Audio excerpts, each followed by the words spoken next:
The people who serve the government, they are treated very differently. They don't have any voice, they don't have any right to exercise their voting rights. So it is a relief for us, and I'm happy for my nation, the students, the youngsters. I'm very proud of my nation, and we came as a united front and we are victorious.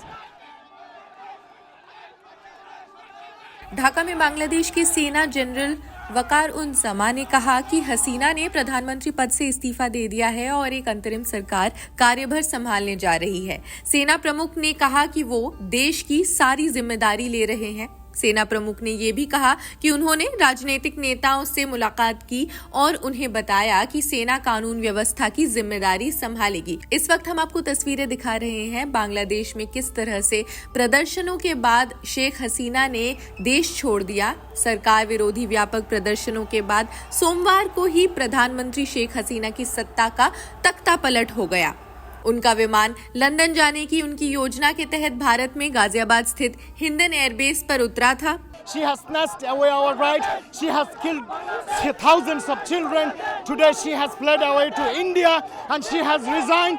The military has taken over the power, and there will be a neutral administration. There will be free and fair elections in the country, and we will have democratic government. That's why we are victorious today. We hope that democracy will come back in our country and human rights will prevail again. And lots of students killed within last month, and it's called July massacre or genocide. So we want justice, we want peace in Bangladesh, and we are working on it. Bangladesh में पिछले कुछ समय से चल रहे जबरदस्त प्रदर्शनों में करीब 300 लोगों की मौत हो चुकी है। प्रदर्शनकारियों ने सोमवार को राजधानी ढाका में पीएम आवास पर कब्जा भी कर लिया। हजारों प्रदर्शनकारी शेख हसीना के सरकारी आवास में घुस गए, लूटपाट, तोड़फोड़, उनके पिता मुजीबुर रहमान की प्रतिमा को हथौड़ों से भी तोड़ डाला, पार्टी के कार्यालयों में आग लगा दी। इसी बीच बांग्लादेश के सेना प्रमुख जनरल वकारुज्जमा ने देश के अंतरिम सरकार बनने की घोषणा कर दी।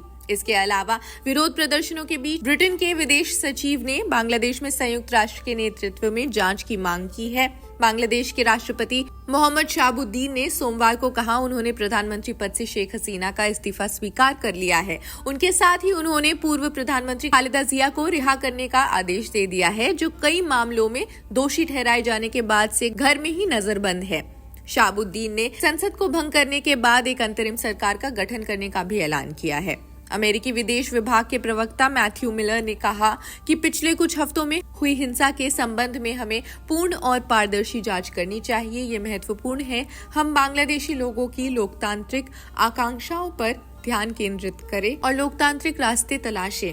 इसके अलावा सोमवार को जोसोर में एक आवासीय होटल में भी अज्ञात आगजनी करने वालों द्वारा आग लगाने से कम 8 लोगों की जलकर मौत हो गई और 84 अन्य लोग घायल बताए जा रहे हैं। A lot of people have lost their lives in this fight, which really began peacefully only over quotas in government jobs, but escalated because of mishandling by the government, by the absolute arrogance of the political leadership, by excesses of the security forces, into something which was so angry and demanded that Prime Minister step down. So they will be happy today.